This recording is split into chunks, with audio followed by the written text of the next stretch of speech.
اعوذ باللہ السمیع العلیم من الشیطان الرجیم بسم اللہ الرحمن الرحیم ما كان للنبي والذين آمنوا أن يستغفروا للمشركين ولو كانوا أولي قربى من بعد ما تبين لهم أنهم أصحاب الجحيم وما كان استغفار إبراهيم لأبيه إلا عن موعدة وعدها إياه فلما تبين له أنه عدو لله تبرأ منه إن إبراهيم لأواه حليم وما كان الله ليضل قوما بعد إذ هداهم حتى يبين لهم ما يتقون إن الله بكل شيء عليم۔ اسلام میں ایک عقیدہ ہے جسے الولاء والبراء کہا جاتا ہے کہ الولاء اور البراء، ولا کا معنی دوستی کرنا، محبت کرنا، دل لگی کرنا، اور برا کا مطلب بیزاری کا اعلان کر دینا، قطع تعلقی کا اعلان کر دینا۔ تو اللہ تعالیٰ نے جو دونوں چیزیں ہیں، بیزاری کا اعلان کرنا اور تعلق قائم رکھنا، اس کا معیار اللہ خالق کائنات نے ایمان کو رکھا ہے۔ ایمان اور اللہ تعالیٰ کی ذات اس کا معیار ہے کہ دوستی، محبت، دل لگی اسی سے کی جائے جو مسلمان ہے، اور برات کا اظہار اس سے کیا جائے مسلمان نہیں جو مشرک ہے، اس سے قطع تعلقی کر لی جائے۔ یہ ہے الحب للہ والبغض فی اللہ۔ اسے یہ بھی کہا جاتا ہے کہ اللہ کے لیے محبت کرنا اور اللہ کے لیے کسی سے بغض رکھنا۔ اور یہ چیز صحابہ کرام رضوان اللہ علیہ مجمعین کے اندر بدرجہ اتم پائی جاتی تھی۔ اور جتنی بھی جنگیں ہوئی ہیں مسلمانوں کی، خاص طور پہ جنگ بدر میں اللہ تعالیٰ نے اس کے بہت سارے مناظر جو نا وہ دکھائے۔ صحابہ کرام رضوان اللہ علیہ مجمعین نے یہ باتیں کر کے دکھا دی کہ آپ کو میں نے شاید اس پہ جمعہ خطبہ بھی دیا تھا۔ حضرت ابو حذیفہ رضی اللہ تعالیٰ عنہ، ان کے والد، ان کے بھائی اور ان کے چچا، یہ جو نا وہ مارے گئے جنگ بدر کے اندر۔ باپ کیا تھا؟ کافر تھا، مشرک تھا۔ چچا کیا تھا؟ مشرک۔ بھائی کیا تھا؟ مشرک۔ اور بیٹا کیا تھا؟ مسلمان۔ تو یہ منظر انہوں نے اپنی آنکھوں کے سامنے دیکھا، اور ذرا برابر بھی جب تھوڑے سے افسردہ ہوئے تو نبی کریم صلی اللہ علیہ وسلم نے فرمایا کہ ابو حذیفہ، لگتا یہ ہے کہ تمہیں اس بات کا غم ہے کہ تمہارے باپ کیوں شہید ہوئے، کیوں مارے گئے؟ تو عرض کی یا رسول اللہ صلی اللہ علیہ وسلم، اس بات کا غم نہیں کہ وہ مارے گئے، مجھے اس بات کا غم ہے کہ میرا باپ بڑا سنجیدہ اور بڑا سمجھدار آدمی تھا، میں امید لگائے ہوئے تھا کہ یہ مسلمان ضرور ہوں گے، لیکن جناب وہ میری سوچیں اور میری دل کی جو آرزویں تھیں وہ دل کے اندر ہی رہ گئیں۔ تو آج مجھے اپنے باپ کی کفر کی حالت میں موت کو دیکھ کر مجھے بہت افسردگی اور بہت افسوس ہوا ہے۔ قرآن مجید نے اسی ٹاپک کو ان آیات میں جو میں نے آپ کے سامنے پڑھی ہیں اسے بیان کیا ہے۔ صحیح بخاری میں کتاب التفسیر میں کہ جب نبی کریم صلی اللہ علیہ وسلم کے چچا ابو طالب جو تھے، ان کا آخری وقت قریب آیا، آپ کے علم میں ہے کہ انہوں نے نبی علیہ السلام کے لیے کتنی قربانیاں دی، اور آپ کے ہوتے ہوئے جناب وہ کفار نبی علیہ السلام تک نہیں پہنچ سکے۔ تو آپ کے دل میں بڑی تمنا تھی کہ میرے چچا مسلمان ہو جائیں، میرے چچا مسلمان ہو جائیں۔ تو آخری وقت جب ان کا آخری وقت آیا تو نبی کریم صلی اللہ علیہ وسلم تشریف لائے، لیکن آپ کے آنے سے پہلے ابو جہل اور عبداللہ بن امیہ یہ دونوں پاس بیٹھے ہوئے تھے۔ تو نبی علیہ السلام نے کان میں کہا کہ اے چچا، قل لا الہ الا اللہ، لا الہ الا اللہ پڑھ لیں، میں اللہ کے ہاں گواہی دوں گا اس بات کی کہ آپ نے کلمہ پڑھا ہے اور توحید کا اقرار کیا ہے۔ لیکن ساتھ ہی جسے کہتے ہیں کہ صحبت طالرہ طالع کنن، کہ برے لوگ جو پاس بیٹھے ہوئے تھے نا ان کی صحبت کام کر گئی، تو کہنے لگے ابو طالب کہ اپنے باپ دادا کے دین کو چھوڑ کر مرنے والے ہو، لوگ کیا کہیں گے؟ ایک سردار ہو کر اپنے بھتیجے کی بات مان کر اپنے باپ دادا کے دین کو چھوڑ دیا۔ اور آپ کے علم میں ہے کہ باپ دادا کا جو دین تھا، جو نا وہ عبد المطلب جو تھے آپ کے دادا جان، وہ ان کے اندر، ان کے عقائد کے اندر کچھ تبدیلیاں آ چکی تھی۔ بیت اللہ کے اندر 360 بت کیا تھے؟ موجود تھے، اور بتوں کی پوجا کی جاتی تھی۔ تو آخری دم جو انہوں نے کلمے کہے وہ کیا کہے؟ اموت علی ملت عبد المطلب، کہ میں عبد المطلب کے دین پر جان دے رہا ہوں، عبد المطلب کے دین پر جان دے رہا ہوں۔ تو نبی علیہ السلام کو بہت افسوس ہوا اس بات پہ، اور آپ نے فرمایا کہ جب تک مجھے روک نہ دیا گیا میں آپ کے لیے بخشش ضرور مانگتا رہوں۔ تو اللہ تعالیٰ نے ان آیات کو نزول فرما دیا، فرمایا ما کان للنبی، کہ نہیں ہے جائز پیغمبر کے لیے، والذین آمنوا، اور نہ ہی اہل ایمان کے لیے، کیا بات جائز نہیں؟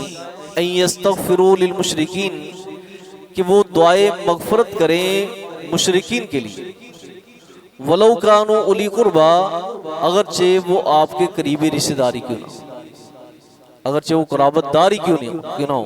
اور سورہ قصص کی آیت میں آتا ہے کہ حضور جب بڑے افسردہ ہوئے نا تو اللہ نے اس آیت کا نزول بھی فرمایا انک لا تہدی من احببت، آپ جنہیں پسند کرتے ہیں نا کہ آپ انہیں ہدایت دے سکے، آپ انہیں ہدایت دے سکتے نہیں۔ ہدایت کس کے ہاتھ میں ہے؟ اللہ تعالیٰ کے ہاتھ میں۔ تو آپ نے چونکہ وعدہ کیا تھا کہ میں بخشش مانگتا رہوں گا، تو اللہ تعالیٰ نے اس سے روک دیا کہ کسی پیغمبر کے لیے اور اہل ایمان کے لیے روا اور جائز نہیں کہ مشرکین کے لیے دعائے مغفرت کریں، چاہے وہ رشتہ دار ہی کیوں نہ ہو، من بعد ما تبین لہم، بعد اس کے کہ ان کے لیے واضح ہو جائے کہ انہم اصحاب الجحیم، کہ وہ دوزخ والے ہیں۔ اللہ تعالیٰ کے فیصلے بڑے اٹل ہیں۔ نبی علیہ السلام نے فرمایا، حضور سے جب پوچھا گیا حضور ابو طالب نے آپ کے لیے بڑی قربانیاں دی ہیں، تو کیا آپ کی خاطر جو قربانیاں ہیں کیا ان کو کچھ فائدہ نہیں دیں گی؟ حضور نے فرمایا ہاں فائدہ دیں گی، کہ اہل نار میں سے سب سے ہلکا ترین جو عذاب ہوگا کس کو ہوگا؟ ابو طالب کو ہوگا، سب سے ہلکا ترین، لیکن وہ سمجھیں گے یہ کہ سب سے زیادہ عذاب مجھے دیا جا رہا ہے۔ نبی رحمت صلی اللہ علیہ وسلم نے فرمایا کہ ان کو صرف آگ کا جوتا پہنایا جائے گا، آگ کا جوتا پہنایا جائے گا، اور ان کا دماغ ہنڈیا کی طرح کھولے گا، تو جناب وہ سب سے ہلکا ترین عذاب ہوگا، لیکن سمجھیں گے کہ مجھے سب سے سخت ترین عذاب دیے جا رہے ہیں، تو اتنا سا فائدہ ہوگا۔ تو پھر حضرت علی رضی اللہ تعالیٰ فرماتے ہیں ایک شخص اپنے والدین کے لیے دعا مانگ رہا تھا اور وہ مشرک تھے، تو انہوں نے ان کو روکا، بھئی آپ قرآن مجید نے منع کیا اللہ تعالیٰ نے، جب آپ کو پتا کہ آپ کے والدین مسلمان نہیں تھے تو آپ ان کے لیے دعا کیوں کر رہے ہیں؟ تو اس شخص نے کہا کہ میں اس لیے کر رہا ہوں کہ حضرت ابراہیم علیہ السلام نے بھی اپنے والد کے لیے دعا کی تھی، اپنے والد کے لیے دعا کی تھی۔ تو یہ کتاب احادیث الانبیاء صحیح بخاری کا چیپٹر ہے، اس کے اندر یہ روایت آتی ہے، حضرت علی رضی اللہ تعالیٰ نے جب نبی کریم صلی اللہ علیہ وسلم سے پوچھا، حضور ایک شخص کو میں نے منع کیا تھا اپنے والدین کے لیے، وہ دعا کر رہا تھا دعائے بخشش، حالانکہ وہ مشرک تھے، کافر تھے، تو اس نے آگے سے مجھے یہ کہا کہ حضرت ابراہیم علیہ السلام نے بھی اپنے والد کے لیے دعا کی تھی۔ تو اللہ تعالیٰ نے اس دوسری آیت کا نزول فرما دیا، فرمایا وما کان استغفار ابراہیم لابیہ، اور ابراہیم علیہ السلام کا اپنے باپ کے لیے دعائے مغفرت مانگنا وہ کیا تھا؟ الا ام موعدۃ وعدها ایاہ، وہ صرف ایک وعدہ کے سبب تھا جو انہوں نے ان سے وعدہ کیا تھا۔ کب وعدہ کیا تھا؟ کہ جب توحید کی دعوت دی تھی، تو سورہ مریم میں آتا ہے کہ باپ نے آگے سے کہا کہ میں تمہیں رجم کر دوں گا، ٹھیک ہے، اور حضرت ابراہیم علیہ السلام کو بے دخل کر دیا گیا، گھر سے نکال دیا گیا۔ فلما اعتزلہم، جب ان کو الگ کر دیا تو پھر حضرت ابراہیم علیہ السلام نے جناب وہ ان کے لیے دعا کی تھی، اور کہا کہ جب تک مجھے روک نہیں جاتا اس وقت تک میں آپ کے لیے دعائے بخشش کرتا رہوں گا تاکہ اللہ تعالیٰ آپ کو کیا دے، ہدایت دے دے۔ تو اللہ فرماتے ہیں وہ ایک وعدے کی وجہ سے تھا جو انہوں نے اپنے باپ سے کیا تھا، لیکن فلما تبین لہ، بس جب ان کے لیے بات ظاہر ہوگی کہ انہ عدو للہ، کہ وہ اللہ کے دشمن ہیں، وہ اللہ کے دشمن ہیں، تبرأ منہ، تو ان سے بے تعلق ہو گئے، ان سے بے تعلق ہو گئے۔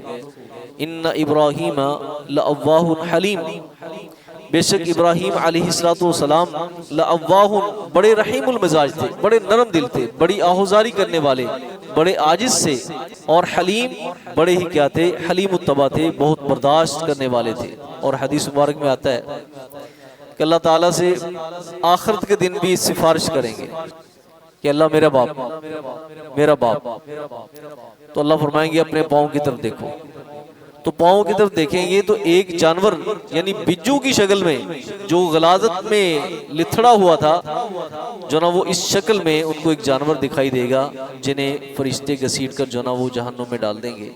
تو حضرات گرامی، اللہ تعالیٰ کی ذات رحیم و کریم بھی ذات ہے، لیکن اللہ کے فیصلے بڑے اٹل ہیں، اللہ کے فیصلے بڑے اٹل ہیں، اور جو معیار ہے اللہ تعالیٰ کا وہ سب کے لیے ایک ہے، اپنے پیغمبروں کے لیے بھی وہی ہے اور اہل ایمان کے لیے بھی وہی ہے، اس میں ذرا برابر۔ اور توحید ایک ایسا ٹاپک ہے، توحید ایک ایسا ٹاپک ہے، کسی بھی انسان کے عقیدے میں ذرا برابر بھی جھول اللہ تعالیٰ کو اس میں پسند نہیں، ذرا برابر بھی اس میں اگر شرک کی آمیزش ہو جاتی ہے، شرک کی آمیزش ہو جاتی ہے، اللہ تعالیٰ فرماتے ترکتہ وشرکہ وانا منہ بریء، مجھے اس آدمی کی بھی ضرورت نہیں، مجھے اس کے وہ اس عمل کی بھی ضرورت نہیں جس میں اس نے میرے ساتھ کسی کو شریک کیا ہے، یہ نہیں کہ مجھے اس سے نکال دیا ہے، اس نے میرے ساتھ بھی کسی اور کو شریک کر دیا ہے، مجھے اس کام کی بھی ضرورت نہیں، وَأَنَا مِنْهُ بَرِيٌّ، میں اس انسان سے بیزار ہوں، میں اس انسان سے کیا ہوں، بیزار ہوں۔ تو اس لیے اللہ تعالیٰ نے ان آیات کے اندر اپنا یہ اصول بیان فرمایا ہے کہ مشرکین کے لیے اللہ تعالیٰ نے اپنے پیغمبروں کو بھی دعائے بخشش کرنے سے منع فرما دیا۔ ہاں جب زندہ ہوں تو اس وقت دعا کی جا سکتی ہے، جس طرح نبی کریم صلی اللہ علیہ وسلم نے طائف والوں کے لیے دعا کی تھی، اللہم اہد قومی فإنہم لا یعلمون، اے اللہ میری قوم کو معاف کر دے، اس کو ہدایت دے، ان کو ہدایت دے، یہ جانتے نہیں۔